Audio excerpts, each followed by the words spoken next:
2023년 6월 29일 목요일 새벽 기도를 함께 드리겠습니다. 하나님의 말씀은 욥기 22장 말씀입니다.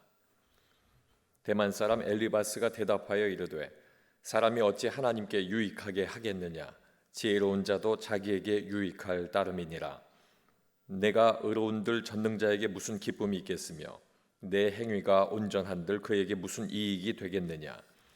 하나님이 너를 책망하시며 너를 신문하심이 너의 경건함 때문이냐? 내 악이 크지 아니하냐? 내 죄악이 끝이 없느니라.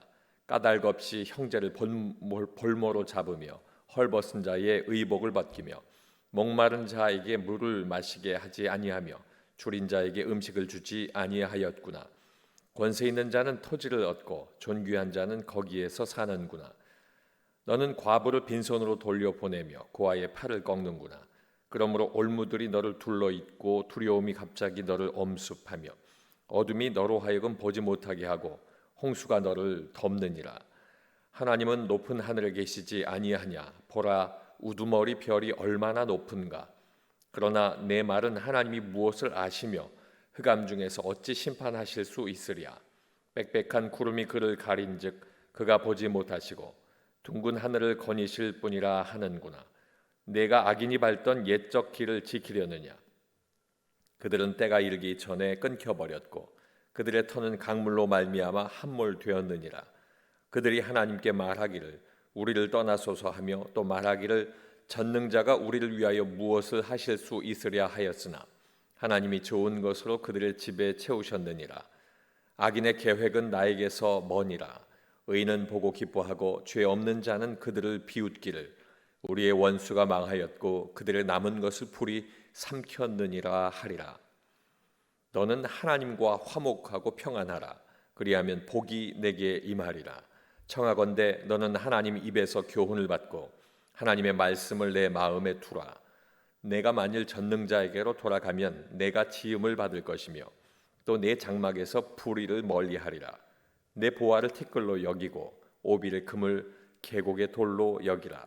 그리하면 전능자가 내 보화가 되시며 내게 고귀한 은이 되시리니 이에 내가 전능자를 기뻐하여 하나님께로 얼굴을 들 것이라. 너는 그에게 기도하겠고 그는 들으실 것이며 너의 소원을 내가 갚으리라. 내가 무엇을 결정하면 이루어질 것이요 내 길에 빛이 비치리라. 사람들이 너를 낮추거든 너는 교만했노라고 말하라. 하나님은 겸손한 자를 구원하시리라.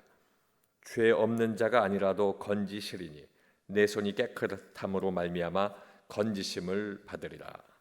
아멘. 함께 읽으신 욥기 22장 말씀을 통해서 억울함을 은혜로 받는 사람이라는 제목으로 말씀의 은혜를 나누겠습니다. 욥의 대답을 듣고 있던 엘리바스가 입을 여는데 세 번째로 이제 욥에게 이야기를 하게 됩니다.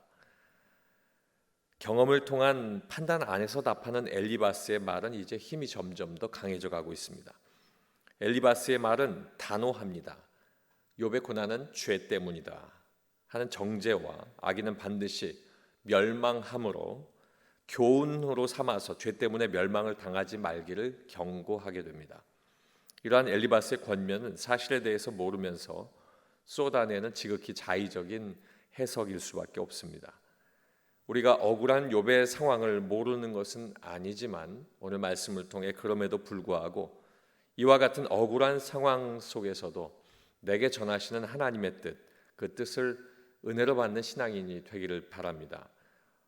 억울함에도 불구하고 하나님께서 주시는 그 뜻을 받는 사람은 첫 번째로 하나님과 화목함이 복임을 아는 사람입니다. 21절 말씀에 보면 너는 하나님과 화목하고 평안하라. 그리하면 복이 내게 임하리라. 엘리바스는 욥의 착함, 지혜로움 이것이 하나님 앞에 아무런 유익이 되지 않는다고 1절 말씀을 통해서 입을 엽니다. 그리고 욥이 고난 속에 있는 것 스스로 지은 죄이기 때문에 욥이 하나님께 전혀 기쁨이 되지 않는다는 말도 전하게 됩니다.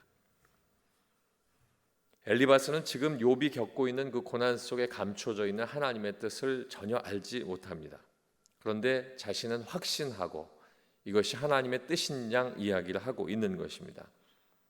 그 확신이라고 하는 것은 이 엘리바스가 지금까지 신앙생활을 하면서 경험한 그 경험이고 그 경험이 말씀 속에 자신의 마음에 신념이 되어서 이 경험과 신념을 바탕으로 그 말을 쏟아내고 있는 것입니다. 그런데 욥은 억울할 수밖에 없습니다. 왜냐하면 자신이 그렇게 죄짓지 않았기 때문입니다. 끊임없이 2, 3절 이후로 계속 이어지는 말씀들을 통해서 보면 욥을 파렴치한 사람처럼 엘리바스는 이야기하고 있습니다. 그럼에도 불구하고 이 엘리바스의 말을 은혜로 받게 되면 이제 후반부에 주어지는 엘리바스의 말이 욥에게는 또한 은혜의 이야기가 될 수 있습니다. 때문에 엘리바스의 말을 은혜로 받아들이게 되면 엘리바스에게서 하나님의 지혜를 얻을 수 있는 것입니다. 억울함에도 불구하고 그 말씀을 지혜로 받는 것은 엘리바스가 욥에게 하나님께 복을 받기 위해서는 먼저 하나님과 화목하고 평안해야 된다라고 이야기하고 있습니다. 하나님과 화목할 수 있는 방법, 하나님의 입에서 교훈을 받고 하나님의 말씀을 마음에 두고 내 장막에서 불의를 멀리하라 하는 것에 대한 이야기를 계속 이어서 이야기하고 있습니다. 우리는 이 땅의 삶에서 답을 찾으려 할 때가 많이 있습니다. 우리가 주 안에 살면서도 모든 답을 이 땅의 지식과 지혜를 통해서 얻으려고 할 때가 있다는 것입니다. 그러나 우리에게 임하는 축복, 그 축복의 처음은 하나님의 택하심으로 구원을 받는 것입니다. 그리고 그 구원받은 우리가 여전히 하나님 날개 안에서 거하는 것, 그것이 하나님과 화목할 수 있는 축복이라고 하는 사실입니다. 때문에 이 엘리바스가 이야기하고 있는 하나님과 화목함이 복이다라고 하는 것, 이 말씀을 우리가 억울함에도 불구하고 은혜로 받는다면 우리는 하나님과 화목하기 위해서 애쓰는 신앙인이 될 줄로 믿습니다. 두 번째는 오직 하나님만이 존귀한 분이심을 아는 사람입니다. 24절로 25절 말씀을 통해서 보면 내 보화를 티끌로 여기고 오빌의 금을 계곡의 돌로 여기라. 그리하면 전능자가 내 보화가 되시며 내게 고귀한 은이 되시리니. 엘리바스가 이야기하는 이 오빌의 금은 욥이 예전부터 가지고 있었던 그 누렸던 풍요로운 부를 상징적으로 이야기하고 있습니다. 이 오빌이라고 하는 곳은 보석과 금이 많이 나는 지역입니다. 그런데 이 오빌의 금을 계곡의 돌로 여기라 이렇게 또 이야기하는 것은 재물에 대한 욕심 버리라 하는 겁니다. 이것은 욥이 그동안 쌓았던 모든 재산이 불의한 방법으로 쌓았기 때문에 그거 소망 삼지 말고 그것을 다 돌로 여기라, 욕심 부리지 말라 하는 것입니다. 그러나 또 억울합니다. 왜냐하면 욥은 그러한 것을 불의한 방법으로 축적한 일도 없고 그것을 향해서 욕심 부린 일도 없기 때문입니다. 그저 하나님께서 주신 축복이었다 그는 생각하고 날마다 예배하던 사람입니다. 이 엘리바스가 욥에 당한 고난을 자기 식대로 판단하고 정죄하고 있습니다. 사람은 누구나 물질에 대한 욕심을 가지고 그것을 자랑거리로 삼는 본성이 있습니다. 그러나 우리는 이 말씀을 통해 생각할 것은 나를 위해 생명을 버리신 예수 그리스도를 믿는 믿음의 사람을 우리가 생각할 때 예수님 외에는 자랑할 것이 없음을 알아야 하는 것입니다. 오직 존귀하신 분은 우리 주 예수 그리스도 한 분이심을 우리가 고백하면서 살아야 한다는 말씀입니다. 존귀하심을 알게 될 때에 전능하신 하나님을 기뻐하게 됩니다. 그러면 기도가 열리게 되고 그 기도를 하나님께서 응답하신다. 그리고 하나님께 결심한 서원을 실행하면서 서원의 실행을 하는 그 모습을 통해 하나님께서 축복하신다 하는 것을 엘리바스가 그 이후의 말씀을 통해서 증거하고 있는 것입니다. 이사야 33장 5절로 6절 말씀에 증거하고 있습니다. 여호와께서는 지극히 존귀하시니 그는 높은 곳에 거하시며 정의와 공의를 시온에 충만하게 하심이라.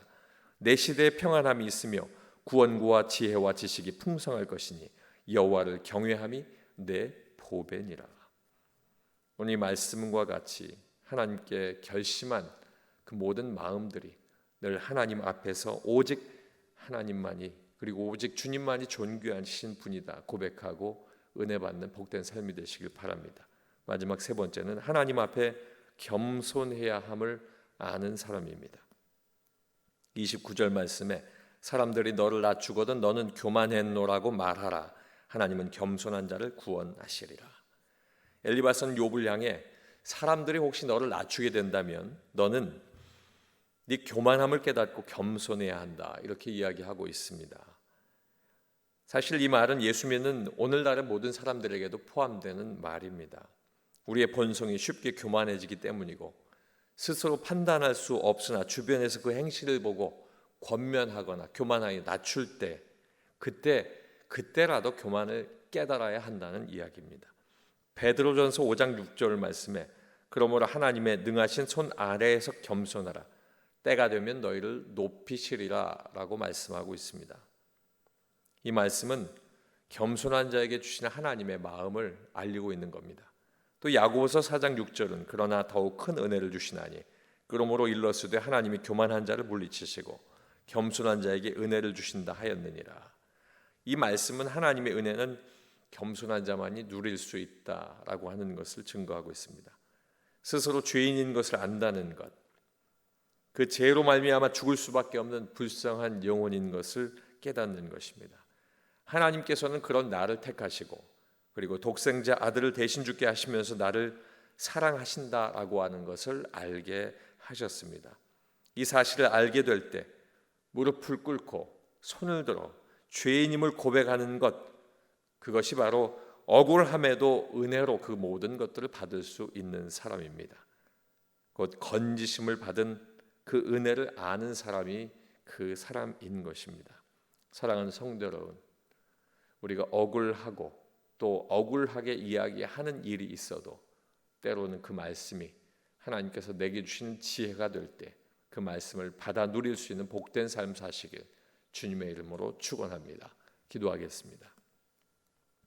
아버지 하나님, 나는 그렇지 아니한데 나는 그러하다고 잘못 보고 이야기하는 사람들이 더러 있습니다. 때로 억울하고 그 이야기들을 마음에 담을 때마다 심령이 상하지만 그럼에도 오늘 말씀처럼 엘리바스가 욥에게 한 그 말들 중에 그래도 욥이 지혜로 은혜 가운데 받을 수 있는 말들이 있는데 나도 하나님 앞에 그들이 이야기할 때 은혜로 받을 수 있는 귀한 마음 될 수 있게 하여 주시옵소서.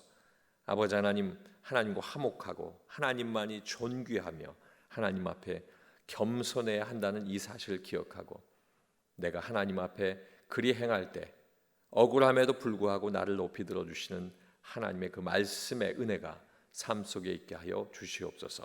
예수님 이름으로 기도하옵나이다. 아멘.